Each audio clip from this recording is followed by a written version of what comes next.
Tá?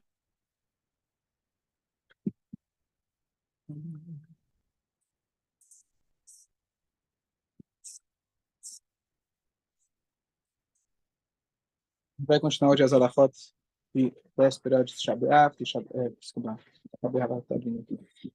Vamos começar agora as alafot de Rosh Hashanah. Continuar, aliás, página 708. Aliás, 710. 710. Tá. Esse ano, essa alafá que a gente vai dar agora, o artigo 7 é bem relevante, que é o seguinte: todo Shabat, sexta-feira, a gente tem sete capítulos de Salmos. Passa aí o Sidur aqui, vou mostrar para vocês, por favor. Página 45. A do outro Sidur é 45, que é 2. 1, 2, 3, 4. 1, 2, 3, 4, 5, 6, desculpa, 6 capítulos de Salmos que a gente lê até chegar no Lechadodi, música do Lechadodi, que a gente canta todo mundo junto. Tem 6 capítulos de Salmos que a gente fala antes. Esses 6 capítulos é chamado de Kabbalat Shabbat, recebimento do Shabbat. Ou seja, no horário do relógio o Shabbat já entrou, mas a gente quer estar em sintonia com o Shabbat. Então os sábios instituíram 6 capítulos de Salmos correspondentes aos 6 dias da semana, para eu poder entrar no Shabbat. Aí você fala, agora eu posso dar as boas-vindas para o Shabbat. Quando eu tenho um dia mais especial, que coincide com o Shabbat, ou coincide com a véspera do Shabbat, a gente corta 5 desses capítulos e a gente vai praticamente direto para o Lechadodi. Por quê? Porque eu já entrei em sintonia automaticamente. Então, por exemplo, quando termina uma festa, um Yom Tov, emenda com o Shabbat. Então já pulo metade da Kabbalah Shabbat. Quando cai um Shabbat no meio de Pesach, ou no meio de Sukkot, esse ano não vai ter, que já vai coincidir logo no começo de final do Sukkot. Mas quando tem um Shabbat nos dias intermediários, chamado Chol HaMoed, então eu já estou no embalo da festa, não preciso me preparar para receber o Shabbat. Então, esse ano também, quando a gente vai agora, na sexta-feira à noite, o Kabbalah Shabbat marcado 6h30, a gente vai começar direto no Mizmor de David e em seguida ao Lechadodi. Agora, em relação a outras partes ainda do Kabbalat Shabbat, tem costumes diferentes. Aqui na sinagoga, o próprio Lechadodi, que é aquela música comprida, se fala apenas as 2 primeiras estrofes e vai direto para as 2 últimas. Toda a parte intermediária, você pula. Agora, nesse Shabbat vai ser assim também, e todos os próximos Shabbatot. É considerado como se fosse já no novo? Sim, claro, coincide com o Shabbat, claro. E a última, que a gente vira de costas, também tem uma interação. Boa. Então, quando é Yom Tov, tá aí para você olhar no Sidur, mas quando a gente tem uma hora que a gente vira para trás, para dar as boas-vindas para o Shabbat, finalzinho da música, lembra, Carlos? Mais ou menos, já veio 2 vezes. Vem mais uma, você vai prestar atenção. Tem a música, tem uma hora que todo mundo vira para trás. Lembrou? Então, nessa hora a gente fala normalmente Gamberinal Vetzaholá, e agora quando é Yom Tov, a gente fala Gam Besimcha. Então, só prestar atenção lá na hora, não adianta, quem não lembra de cabeça, vai ficar mais difícil. E depois, tem 2 teirims a mais que a gente faz, depois do Lechadodi, o Mizmor, Shir, certo? Depois a gente canta Hashem, Hashem, Allah, Yehuda, certo? Esse a gente faz. Depois tem mais 2 trechos em aramaico. Quem já leu? Tradução é impossível de entender. Logo tem um Kadish pequeno, tem mais 2 trechos curtos, e aí o Rabino Malovani costuma falar. Então, esses 2 trechos curtos também são omitidos. Ou seja, você cortou 2/3 do Kabbalat Shabbat, porque já é um dia especial, já é Rosh Hashanah, ou ele é pós Yom Tov, como pode acontecer em outros momentos, então a reza em si de Shabbat vai ser mais curta. Esse é o resumo da história. Vai acabar um pouquinho antes do que acabaria se fosse sexta, numa sexta normal. Kiddush, hoje em Yom Tov a gente não costuma ter Kiddush. Não, tem, cada um faz em casa. As pessoas já fazem. As pessoas já fazem em casa. Ótimo. Agora, importante, o que a gente come na noite do Rosh Hashanah? Você sabe, gefilte fish, boa, certo? Boa, sem rei. Então aqui vem uma coisa importante. O que acontece? Todas as festas judaicas são marcadas pela culinária, como a gente estava falando. Todas elas, tá certo? O Haman de Purim virou Osnei Haman, aquela bolacha triangular. Tá certo? Pode ser de uva também. O faraó do Egito virou os Kneidalach, né? Que é farinha de matzá.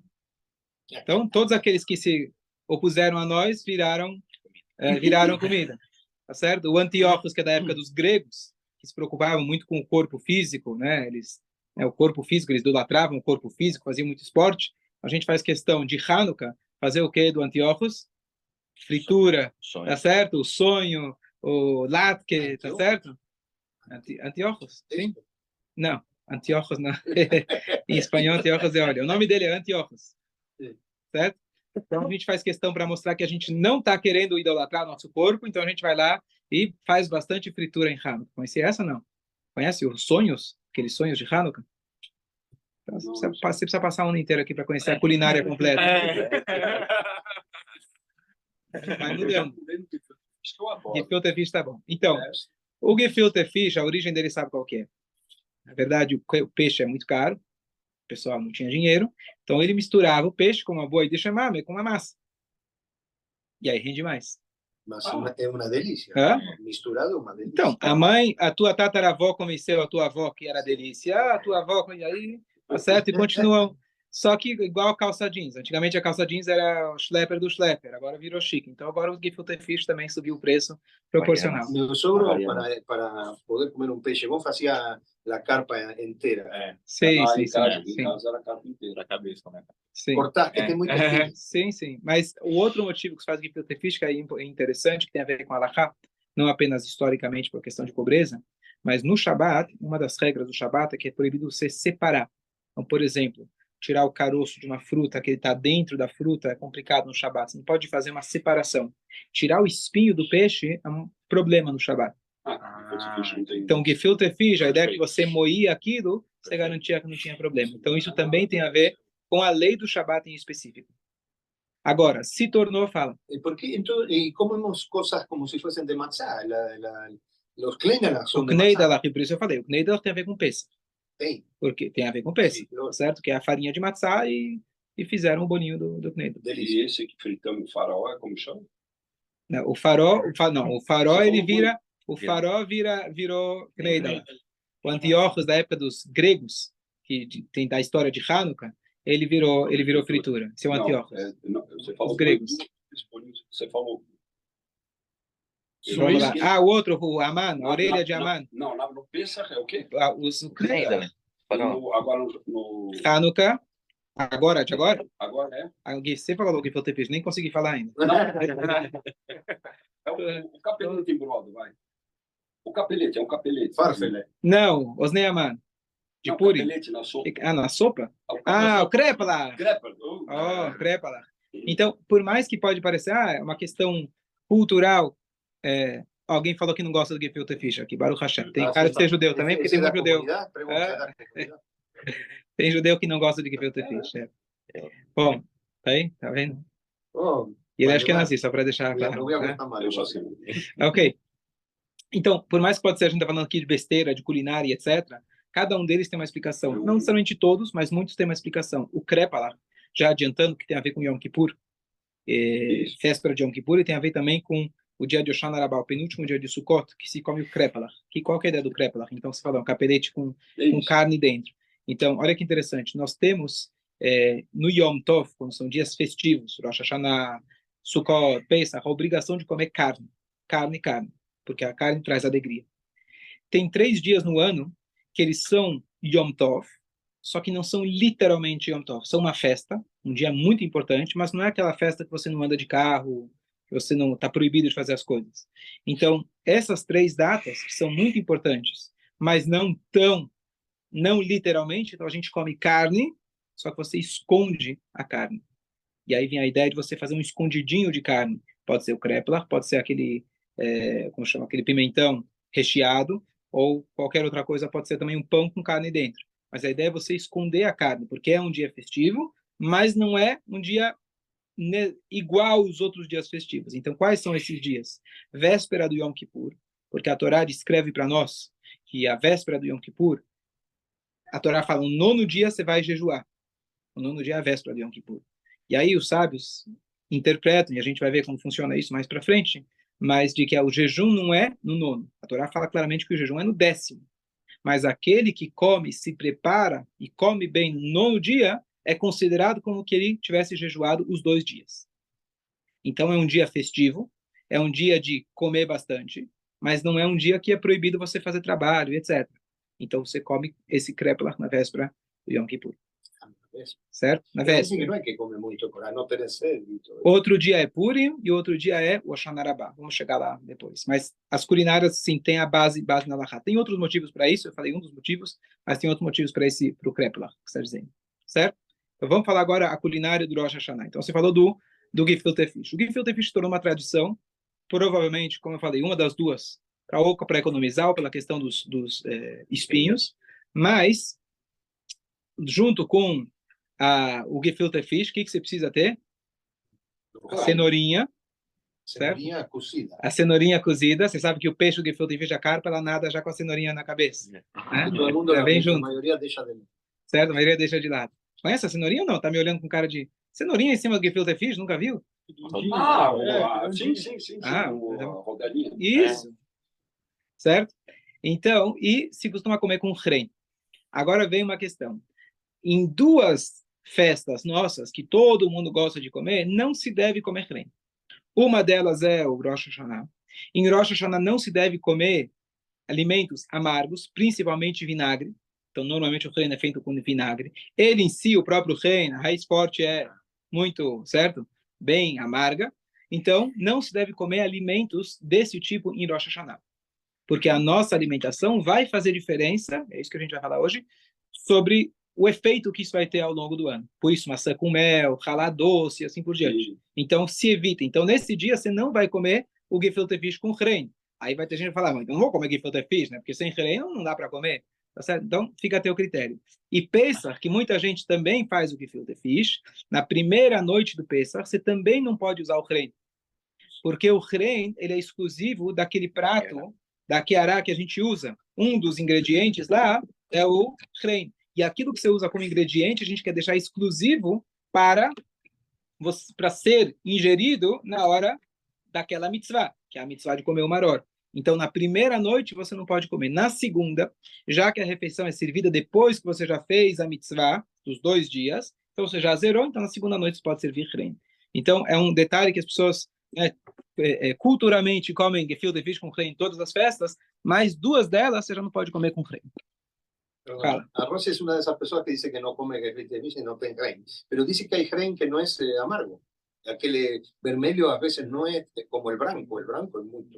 Paraguaio. Paraguaio. El paraguayo, sí que no... Aí tudo bem. Come gefilte fish com mel. Gefilte fish com mel. Nossa. Vamos lá. Então, e olha que interessante. Então, justamente em Rosh Hashanah, a gente falou na última aula a importância de cumprimentar as pessoas, desejar um bom ano, desejar um ano bom e doce. As nossas palavras, especialmente Rosh Hashanah, têm muito efeito. Rosh Hashanah seria como se fosse a semente. Se você faz um risquinho na semente, quando a árvore crescer daqui 20 anos, vai fazer um efeito. Se você faz uma mutação na semente agora, é muito pequena, mas aqui está concentrado tudo. A cabeça do ano é a mesma coisa. A parte mais sensível do nosso corpo, tá certo? Está protegida pelo crânio que a Hashem colocou para proteger, é o nosso cérebro. Uma pequena, né? Deus nos livre. Problema no cérebro, isso afeta o corpo inteiro. Então, o dia de Rosh Hashanah, a gente foca mesmo nos detalhes pequenos. Então, aquilo que você vai falar, eu comentei outro dia que tem gente que evita falar qualquer coisa que não seja reza, mas a ideia é realmente levar esse dia com muita seriedade. E os sábios dizem que aquilo que você vai comer no Rosh Hashanah é importante. Procure alimentos que o seu nome ou o seu sabor representem ou façam alusão a algo ligado com abundância, doçura, ano bom e coisas assim. Então, cabeça de peixe, por exemplo, a gente fala que sejamos cabeça e não o rabo. A halá redonda tem a ver com o ciclo anual. O mel, a doçura. Interessante da abelha, que a abelha em si, tá certo? Ela pica. Ela é amarga, digamos assim. Mas dela tem o ferrão, mas dela sai o doce. Também tem a alusão de que a gente consegue extrair os momentos difíceis, a gente quer que Hashem tire o doce. E assim tem vários alimentos que o seu nome, ou em hebraico ou em aramaico, ele faz uma alusão a algo que tem a ver que a gente quer nesse dia. E eu vou explicar um pouco mais elaborado qual que é o significado disso, mas vamos ver só como que são, quais que são os alimentos. Vamos ver qual que ele traz aqui. Tá. Ele traz aqui a cenoura, e aqui ele vai usar do Yiddish, isso acho que nazima aí a cenourinha do negócio. Se faz aquele doce, quer dizer, a cenoura ela é doce, né? Se você cozinha ela, ainda se cozinha com mel, etc. Então ela fica mais doce ainda. Então em Yiddish, cenoura se fala meiren. Meiren, mer, em hebraico em Yiddish é mais, ou seja, abundância. Então tem gente que come esse doce de cenoura.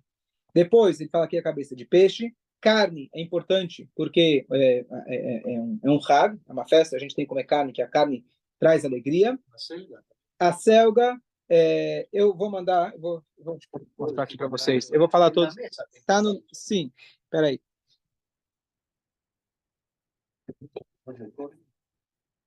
E para os separadinhos ou para nós? Sabe, feijão de coxa. Sim. Ó, eu vou mostrar aqui, hein? Alguém que tem um filho na escola estava fazendo lição de casa com o filho, falou: Rabino, me ajuda. O que é esses negócios aqui? Certo? Falou aqui, nomezinho. E aí eu fiz para ele um print do Marzor de Marzor de Rosh Hashanah que a gente fez, com os nomes, com desenhos, para ninguém ter dúvida de quais são os alimentos. Então aqui a gente tem, por exemplo, a tâmara, tá certo? E a tâmara tá ligado, Sheitamu Soneino, que sejam exterminados nossos inimigos. Depois você tem a romã, que a gente tenha muitos méritos, como as sementes que elas têm. O feijão de corda, que é a rúbia em hebraico. Rúbia é rov, é muito, abundância. O alho poró, karte, significa que sejam extirpados os nossos inimigos. Abóbora, chama cara em aramaico. Aqui Deus, ele rasgue, tem a ver com o verbo rasgar, os decretos ruins sobre nós. Depois você tem silca, estou falando aqui os básicos, que é beterraba ou a selga, mais conhecido como a selga, que silca também significa remover, que Deus tire nossos inimigos. E depois aqui, por último, a cabeça de peixe. Então, no Marzor nosso que a gente fez, quem não tem ainda pode adquirir um, a gente tem alguns a mais aqui, está muito bem explicado cada um deles, mas a ideia, fala. Não, que meu sogro faz a questão de comer a cabeça. Sim, a cabeça do peixe, sim. Não tem muita carne, mas dá alguma coisinha dá. Então, só algumas coisas práticas, depois só rapidamente uma explicação. Essas coisas se costuma fazer na primeira noite do Rosh Hashanah. Todos esses simanim, que a gente chama, simanim são sinais, porque não é propriamente só porque eu comi romã que eu vou garantir o ano bom. Ele é para nos lembrar, para fazer a gente se concentrar um pouco mais. Então, não é só porque eu comi aquilo vai mudar alguma coisa, mas a ideia é, o sinal vai fazer a gente lembrar. Então, isso deve ser feito na primeira noite. Tem algumas pessoas que fazem na segunda também, mas a regra é a primeira noite. Quando que a gente faz isso? A gente chega em casa, faz o Kiddush específico do Yom Tov. Você vai lá, lava as mãos, Netlat Yadayim, e faz o Amotzi. Mergulha halá no mel, não no sal, come. Aí, você terminou, aí você fala. O sal tem que estar na mesa. O sal fica na mesa, boa. Sempre tem o sal na mesa. Eu li que tem que pôr sal e mel. Pode ser? É uma questão que todo ano eu volto e discuto e vejo. Eu vou rever esse ano de novo. Você tem que colocar sal e mel. Tem aqueles que costumam, ao longo da refeição, depois, mergulhar um pouquinho de pão no sal, para manter o costume de ter o sal. Que tem que ter o sal na mesa, sim. Agora, se vai comer o sal também, acho que depende do costume. Eu vou verificar, se eu quiser, depois eu... Agora, então, assim que terminou, aí se costuma fazer esses vários simanim. Então, você tem já de antemão preparado esses, não precisa ter todos, pode ter um, pode, assim, é um costume, não é uma obrigação, não é igual comer matzah em Pesach, tá certo? Não é uma obrigação absoluta, é um siman, certo? Se você tem alguns deles, ótimo. E aí, quando você for comer eles, você segue a ordem, tá? No Marzor. Vários deles têm um Yehiratzon, que seria uma rezinha que você fala, olha, você faz alusão, olha, esse alimento tem a ver com tal coisa. Tem gente que faz o Iratzon, tem gente que não faz o Iratzon. O mais conhecido e a base de todos que eu não falei, acho que já está óbvio, que é a maçã com mel. Então, mesmo que eu fiz a motzi, normalmente quando eu lavo as mãos, como pão, já não preciso fazer mais nenhuma brachá. Sobre frutas eu preciso fazer brachot. Então eu faço borei priaetz, E aí eu faço aquele iratzon que tá, Shetechadeh, Aleno, Shatá, Tová, Metuká, que Deus dê pra gente, renove pra gente um ano bom e doce. Aí eu como a maçã. E curiosamente, a gente faz isso depois que eu fiz a brachá. Certo? Normalmente eu não interrompo entre a brachá e comer, mas aqui eu faço isso porque faz parte, né, do comer. E aí eu vou pegando uma por uma, tem gente que faz o iratzon para cada uma, tem gente que não faz, e é importante comer, não precisa comer grandes quantidades, comer um pouquinho de cada uma dessas coisas, algumas dessas coisas já é suficiente. Depois você vai para a refeição. Nessa refeição, a gente costuma, então, primeiro, se você comer o peixe, a gente separa entre o peixe e a carne, não é no mesmo prato, não é nos mesmos talheres, e depois ter uma carne, ideal, carne bovina, para poder se alegrar, essa é a regra, que a gente se alegra dessa forma nas festividades. Fala. E a sopa, em que momento vai a sopa com creme? Depois de Então, normalmente o pessoal serve o peixe, saladas, certo? Depois a sopa e depois a carne. Se a sopa tem frango, então você precisa fazer algum tipo de separação entre o peixe e a sopa. Então você come um pedaço de halá, por exemplo, ou uma maçã que tenha na mesa, alguma coisa assim, e bebe alguma coisa. É isso que a gente tem como se fosse lavar a boca para tirar o peixe, para não misturar com a carne. Se a sopa em si não tem frango ou carne, então a sopa em si ela já serve como separação, porque está se alimentando, certo? Às vezes tem o líquido e o sólido, você já lavou tua boca, trocou de talher, e aí depois você come a carne. Pergunta, a maçã é com casca ou sem casca? Se a maçã é com casca ou sem casca, é uma discussão que eu tenho com minha esposa. Nada a ver com Rosh Hashanah. Ela gosta com casca, eu sem descasca. Ela fala, você está descascando? Tem toda a vitamina. Eu falo, mas não gosto da casca, tá certo? Então isso não tem, assim, não tem regra em relação a isso. Só toma cuidado com o caroço para não se engasgar. Então isso na primeira noite. Na segunda noite, prestem atenção, não tem nada dessas coisas. Porém, na segunda noite nós temos uma questão de uma brachá. Sempre que chega uma festa nova, a gente faz uma brachá de Shechianu. Shechianu, a gente agradece a Deus, que bom que eu cheguei nesse dia. Em todas as festividades fora de Israel, nós temos 2 dias. Então, Pesach, você tem 2 dias de Yom Tov no começo, 2 no final, 2 dias que não pode trabalhar, etc. Todas as festividades. Rosh Hashanah, complexo agora explicar por quê. Existe uma dúvida se o segundo dia eu preciso fazer novamente o Shechianu ou não. Outra hora eu explico o porquê, mas demora para explicar, se lembra? Certo? Lembra? O Rosh Chodesh, precisava até avisar. Ok. E aí, então, o que acontece? Então, já que tem essa dúvida, a gente se coloca numa situação onde eu vou precisar fazer o Shechianu de qualquer jeito, independente do Rosh Hashanah. Em quais situações a pessoa costuma fazer o Shechianu? Então, antigamente, quando a pessoa comprava uma roupa nova, era uma alegria muito grande. Depois que a China começou a produzir, comprar roupa nova não virou uma alegria tão grande, é uma coisa mais do dia a dia. Mas isso era uma situação onde a pessoa, poxa, o cara tinha uma roupa para a semana toda, então comprou uma roupa nova, Baruch Hashem. Você vê que alguns momentos ainda se faz isso. Por exemplo, o noivo, quando entra na roupa, aqueles que têm o costume de vestir o tali, ele está fazendo o shechianu. Por quem? Pela mulher nova, na verdade. Mas não se costuma fazer pela própria mulher, tá certo? Então, você veste alguma coisa, tem que ser uma coisa que você tenha, certo? Que seja sua, literalmente, que está vestindo, ou você está ingerindo, tá certo? Então, para esse momento, para agradecer a Deus, você veste o talit, faz o shechianu, e o shechianu serve para a ocasião. A mesma coisa no aniversário, tem aqueles que costumam comprar uma fruta nova da estação. Que bom que eu cheguei nesse dia do meu aniversário, pude viver mais um ano, estou feliz de chegar nesse dia, mas não tenho, para fazer uma brachá, eu tenho que ter alguma coisa em mãos. Então, eu pego uma fruta, faço a brachá para a fruta nova e serve também para isso. Portanto, a segunda noite de Rosh Hashanah, nada a ver, e aí vem a confusão, nada a ver com a questão do que a gente fez no dia anterior, desses vários vegetais ou certo frutas que a gente comeu com adusões. Eu preciso pegar uma fruta nova e na hora que a mulher acende as velas de Yom Tov, na segunda noite, ela pega uma vela pré-acesa, ela vai passar a vela, ela faz o shechianu, porque agora está recebendo o segundo dia de Yom Tov, olhando para essa fruta. Ela deixa essa fruta já lá, em cima da mesa ou do lado onde ela vai acender as velas. O homem faz o shechianu quando ele vai recepcionar o Shabat, ou Yom Tov, aliás, que é na hora que ele vai fazer o Kiddush. Então, quando ele faz o Kiddush, ele conclui com essa brachá de shechianu, e em seguida, antes de lavar a mão, aqui vem a mudança do primeiro para o segundo dia, ele vai pegar essa fruta nova e fazer 2 brachot. Quer dizer, desculpa, o shechianu ele já fez, já que é uma fruta nova, ele vai pegar essa fruta e fazer borei priaetz. Pode ser o romano. Então, se você comeu romã na primeira noite, aí a segunda noite já não é mais novidade. Se você for comer romã na primeira noite, que você já não comia faz tempo, então você vai precisar fazer shehrianu na primeira noite também. Se uma das frutas que tiveram lá na mesa na primeira noite você não comeu faz tempo, você vai fazer a bracha de shehrianu. Só para explicar mais um pouco, o que quer dizer shehrianu, e aqui vem mais uma pegadinha, que shehrianu se faz sobre uma fruta sazonal e que você ainda não comeu nessa estação. Se eu não comi laranja há 3 anos, a laranja está aí o tempo todo, não tem uma novidade. Agora, tem frutas, por exemplo, fui ver agora, néspera.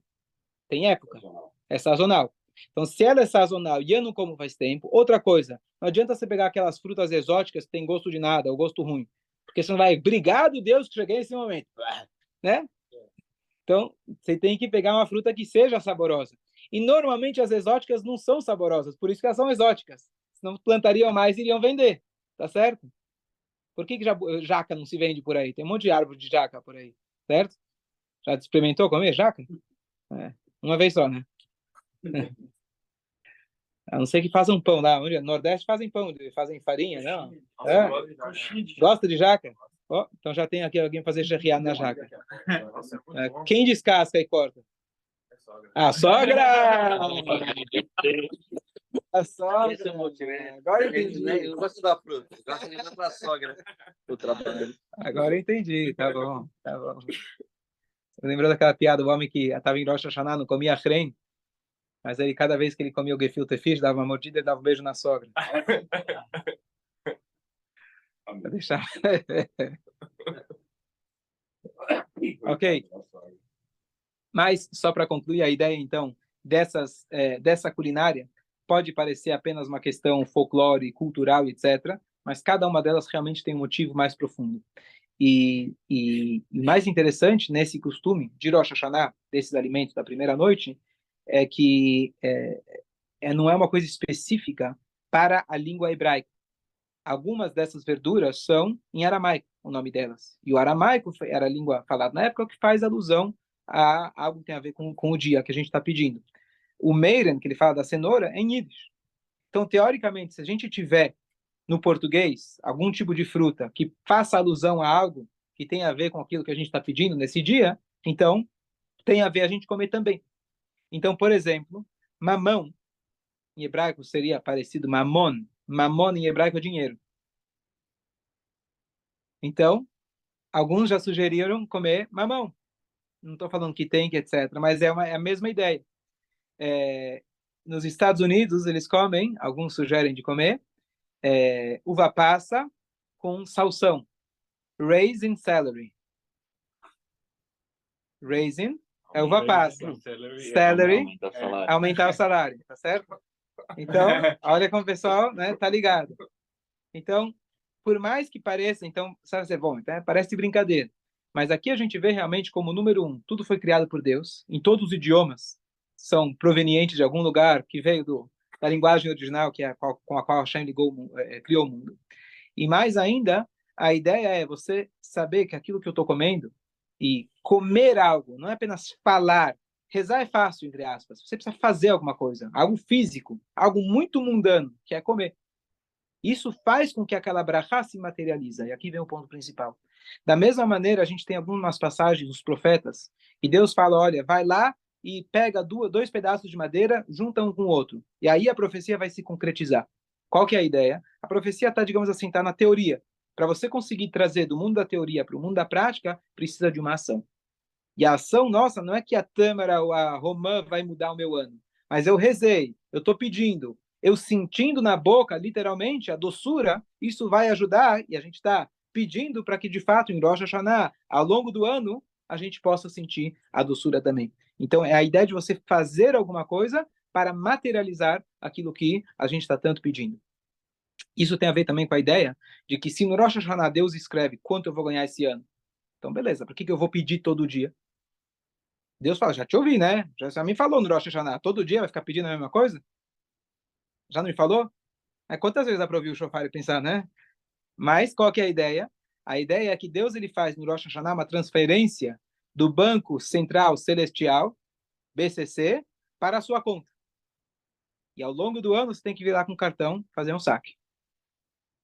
Então lá você tem a quantia que foi transferida para você, potencial, que você vai poder usar aquele ano. Como você vai tirar? Através das suas atitudes ao longo do ano, através das suas rezas ao longo do ano, não é só porque eu garanti Rosh Hashanah. Rosh Hashanah ele garantiu a teoria, ele garantiu lá o teu potencial. Está escrito o quanto você pode chegar a ganhar, não só financeiramente falando, saúde e todo o resto. E as rezas que a gente faz, a gente está materializando aquilo que a gente pediu em Rosh Hashanah. Então, com essa mesma ideia, aquilo que eu pedi durante as rezas do Rosh Hashanah, eu estou materializando isso através do alimento que eu estou fazendo nesses dias. Uma história muito curiosa, que condiz com essa ideia, de que havia um sábio, se não me engano era o Beit Yosef, que depois de muito se esforçar numa pergunta talmúdica muito, muito complexa, depois de vários dias, ele conseguiu, acordou com a resposta.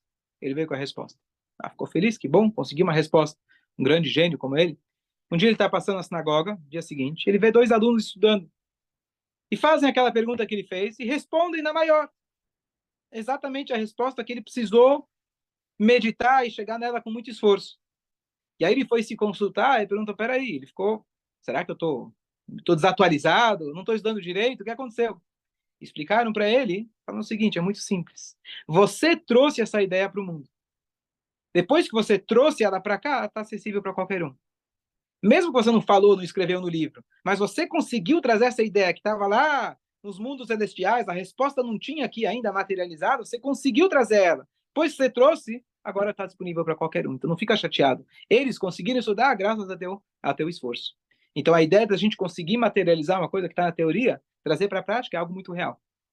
E a gente comendo, se alimentando, esses sinais vêm justamente para materializar. Então, não é apenas uma simbologia, uma lembrança, algo cultural, folclore, lembrar do passado. Literalmente, ao comer esses alimentos, você está atraindo a brachá, que ela seja de fato palpável. Por isso a gente diz Shana Tová Umetuká, um ano bom e doce. Bom sempre é, porque vem de Deus é bom.